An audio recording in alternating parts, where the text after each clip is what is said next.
ঢাকার শাহবাগ চত্বর আবারও উত্তাল। বাংলাদেশের রাজনৈতিক প্রতিবাদের এই ঐতিহাসিক কেন্দ্রবিন্দুতে একজন রাজনৈতিক কর্মীর হত্যাকাণ্ডকে ঘিরে জমে উঠেছে তীব্র ক্ষোভ আর উত্তেজনা। চলুন গভীরে গিয়ে দেখি কেন এই বিক্ষোভ এতটা দানা বেঁধে উঠেছে আর এর পেছনের আসল কারণগুলোই বা কী। গত রাত থেকে শাহবাগ কিন্তু একদমই ঘুমায়নি। বলা যায় নির্ঘুম প্রতিবাদের এক নগরীতে পরিণত হয়েছে। আর ভোরের আলো ফোটার সাথে সাথে ভিড় কমার বদলে উল্টো আরও বাড়ছে।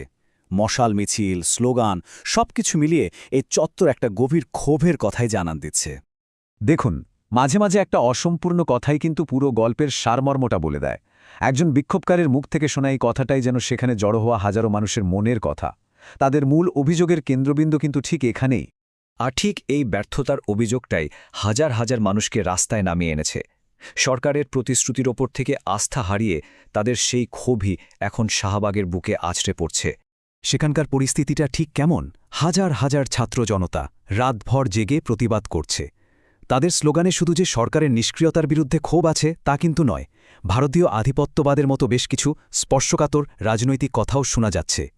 এতে একটা জিনিস স্পষ্ট, এই বিক্ষোভ শুধু একটা হত্যাকাণ্ডের বিচারেই থেমে নেই, এর শিকড় মনে হচ্ছে আরও অনেক গভীরে।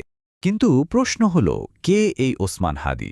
কি তার পরিচয়, যার মৃত্যুকে ঘিরে এত বড় একটা জনসমুদ্র তৈরি হয়ে গেল? বিক্ষোভকারীদের চোখে তিনি ছিলেন একজন বিপ্লবী। আন্দোলনকারীদের কাছে ওসমান হাদি শুধু একটা নাম নয়, তিনি ছিলেন একটা প্রতীকের মতো। জুলাই গণ অভ্যুত্থানের একজন নেতা হিসেবে বিদেশি প্রভাবের বিরুদ্ধে তিনি বেশ সোচ্চার ছিলেন। আর আগের ফ্যাসিস্ট শাসনের বিরুদ্ধে তার যে আপোষহীন লড়াই, সেটার জন্যই সাধারণ মানুষের কাছে তিনি এতটা পরিচিতি পেয়েছিলেন। তবে এই বিপ্লবী পরিচয়ের বাইরেও তার আরেকটা দিক ছিল। তার একটা মোনাজাত থেকে নেওয়া এই কথাগুলো দেখুন। এখানে কিন্তু একদম অন্য এক হাদিকে দেখা যায়, যিনি সৃষ্টিকর্তার কাছে লোভ থেকে বাঁচার জন্য সাহায্য চাইছেন। এটা তার ভেতরের বিশ্বাস আর মানবিক দুর্বলতার একটা অন্যরকম ছবি তুলে ধরে, তাই না? তো এমন একজন নেতার নিরাপত্তাকে ঘিরেই এখন বড়সড় প্রশ্ন উঠে গেছে।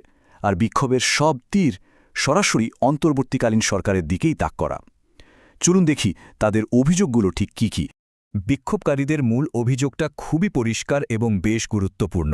তারা বলছে, অন্তর্বর্তীকালীন সরকার জুলাই বিপ্লবের নেতাদের নিরাপত্তা দিতে পুরোপুরি ব্যর্থ হয়েছে। তাদের চোখে হাদির হত্যাকাণ্ডটা কোনো বিচ্ছিন্ন ঘটনা নয়, বরং এটা সরকারের চূড়ান্ত ব্যর্থতারই একটা বড় প্রমাণ।